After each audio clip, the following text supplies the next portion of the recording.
بسم اللہ الرحمن الرحیم۔ السلام علیکم۔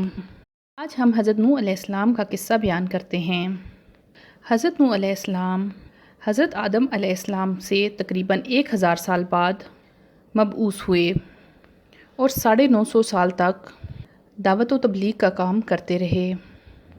حضرت نوح علیہ السلام کی قوم بت پرستی کا شکار تھی۔ قرآن پاک میں سورہ نوح میں اللہ تعالیٰ یوں فرماتے ہیں، یقیناً ہم نے نوح کو ان کی قوم کی طرف بھیجا کہ اپنی قوم کو ڈراؤ اور خبردار کرو اس سے پہلے کہ ان کے پاس دردناک عذاب آ جائے۔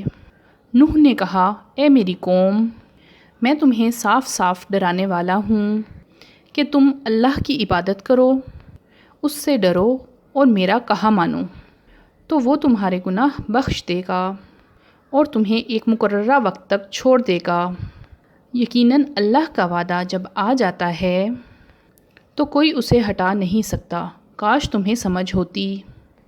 نوح علیہ السلام تبلیغ کے سلسلے میں سخت محنت کرتے، لوگوں کے گھروں اور اجتماعات میں جا کر انہیں سمجھاتے اور انہیں اللہ کے راستے کی طرف بلاتے۔ حضرت نوح علیہ السلام اسی طرح دعوت و تبلیغ کا کام کرتے رہے، یہاں تک کہ 950 سال بیت گئے اور بہت کم لوگ ان پر ایمان لائے۔ تب انہوں نے اللہ سے دعا کی، اے میرے اللہ، میں نے اپنی قوم کو دن رات تیری طرف بلایا، لیکن میرے بلانے سے یہ اور زیادہ بھاگنے لگے اور سرکشی کرنے لگے۔ انہوں نے اپنے کانوں میں انگلیاں ٹھونس لیں، اپنے اوپر کپڑے اوڑھ لیے اور کہنے لگے، ہم تیری شکل دیکھنا نہیں چاہتے۔ میرے اللہ، یہ لوگ تیری باتیں سننا پسند نہیں کرتے۔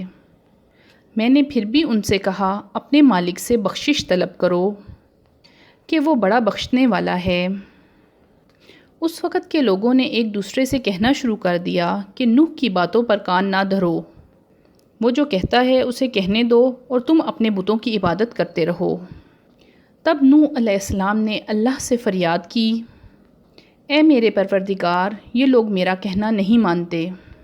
ان لوگوں کی سنتے ہیں جن کے مال اور اولاد ان کو کوئی فائدہ نہ دیں گے، الٹا نقصان پہنچاتے ہیں، اور انہوں نے میرے ساتھ بڑا دعو کیا، یعنی یہ لوگ خود بھی مجھے ستاتے ہیں اور دوسرے لوگوں کو بھی میرے خلاف کرتے ہیں، اور آپس میں ایک دوسرے سے کہتے ہیں کہ اپنے دیوتاؤں کو مت چھوڑو، نہ ود اور نہ سوا اور نہ یغوث اور نہ یعوق اور نہ ہی نصر کو چھوڑنا، یہ ان کے بتوں کے نام ہیں۔ ان لوگوں نے بہت سے لوگوں کو گمراہ کر ڈالا۔ اے میرے پروردگار، تو ایسا کر کہ ظالم اور زیادہ گمراہ ہوں۔ حضرت نوح علیہ السلام 950 سال تبلیغ کرتے رہے اور تقریباً 80 کے قریب لوگ ان پر ایمان لائے، اور یہ بھی غریب، ناتواں اور غلام طرح کے لوگ تھے۔ مشکل سے 10 افراد ایسے تھے جو صاحب حیثیت تھے اور اہل ایمان تھے۔ باقی قوم کی اکثریت تکبر اور بت پرستی کا شکار تھی۔ وہ اپنے تکبر میں یوں بڑھ رہے تھے کہ حضرت نوح علیہ السلام سے کہتے، تو نے ہمیں بہت ڈرا لیا، اب تو جس عذاب سے ہمیں ڈراتا ہے، اگر لا سکتا ہے تو وہ عذاب لے آ۔ نوح علیہ السلام نے ان کی بات سن کر فرمایا، عذاب لانا تو اللہ کا کام ہے، اللہ کو کوئی عاجز نہیں کر سکتا، اور جب اس کا عذاب آ جائے گا تو کوئی بھی بھاگ نہیں سکے گا۔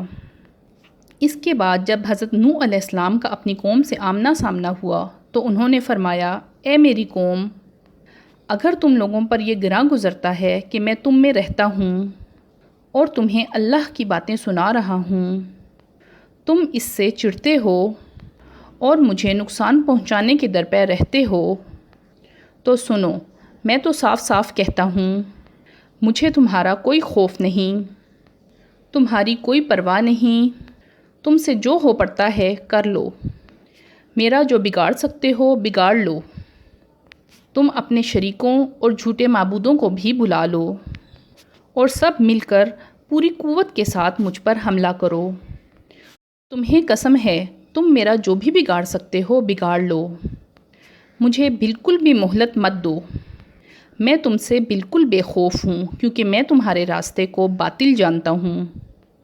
میں حق پر ہوں اور حق کا ساتھی اللہ ہوتا ہے۔ میرا بھروسہ اسی عظیم ذات پر ہے، مجھے اس کی قدرت کی بڑائی معلوم ہے۔ نوح علیہ السلام نے واضح الفاظ میں اپنی قوم کو چیلنج دیا۔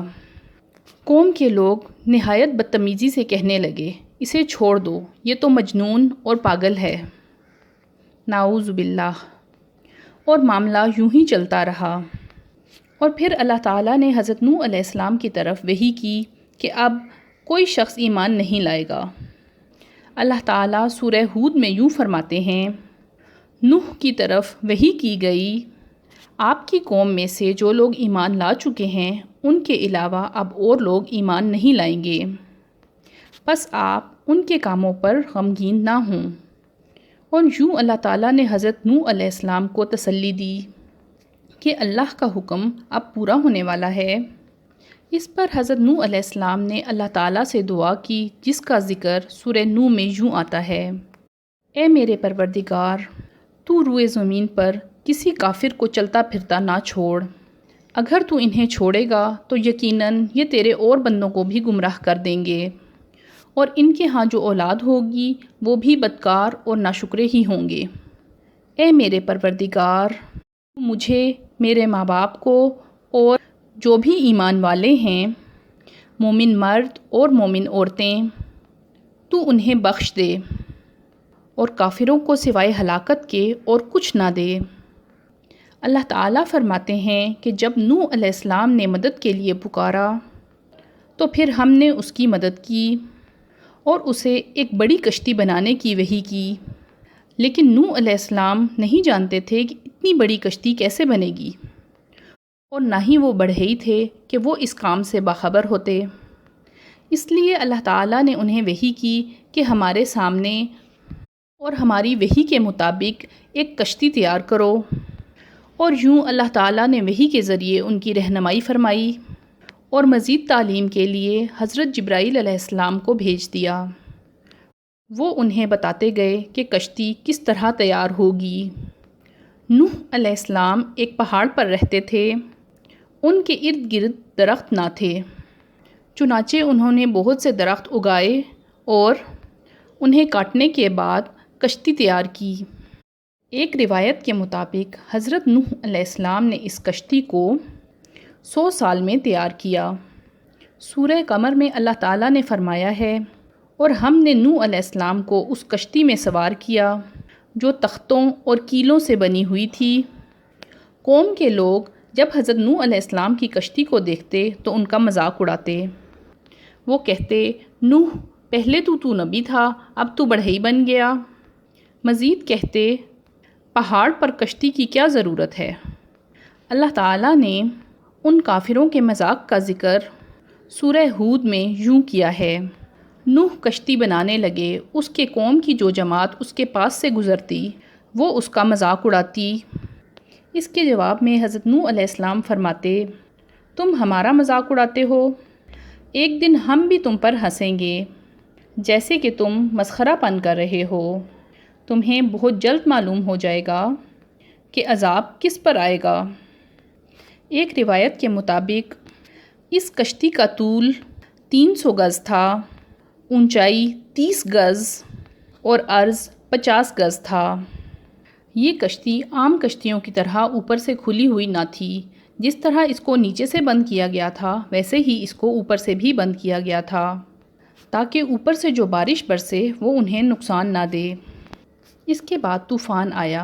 طوفان کی علامت اللہ تعالیٰ نے حضرت نوح علیہ السلام کو پہلے ہی بتا دی تھی کہ تمہارے گھر کے تنور سے پانی ابلنے لگے تو سمجھ لینا کہ اللہ کا وعدہ آ گیا۔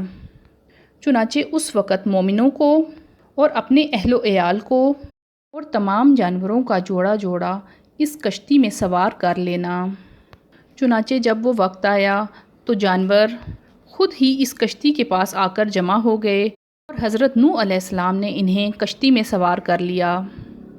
پھر اللہ کے حکم سے زمین کے چشمے پھوٹ اٹھے اور آسمان سے بھی بہت تیز میںہ برسا، اور زمین میں رہنے والے سب انسان غرق ہو گئے سوائے ان کے جو حضرت نوح علیہ السلام کے ساتھ کشتی میں سوار تھے۔ حضرت نوح علیہ السلام نے اپنے ساتھ کشتی میں سوار لوگوں کو یہ دعا مانگتے رہنے کی تلقین کی۔ دعا کا ترجمہ کچھ یوں ہے: اللہ ہی کے نام سے اس کشتی کا چلنا اور ٹھہرنا ہے۔ یقیناً میرا پالنے والا بڑی بخشش اور رحم کرنے والا ہے۔ سب تعریف اللہ ہی کے لیے ہے جس نے ہمیں ظالم لوگوں سے نجات عطا فرمائی۔